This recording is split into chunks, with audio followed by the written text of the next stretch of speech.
Маркетингтің шыңын көрсеткен Марти Суприм.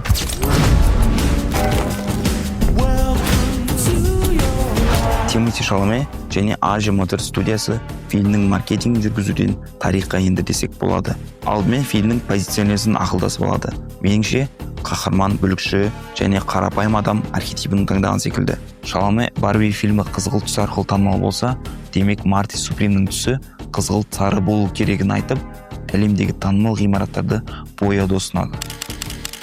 Сосын қызғылт сары дирижабль, бастың орнына теннис шаригі, all the orange, bull the orange, orange, orange. Hardcore orange, corroded orange, falling apart orange.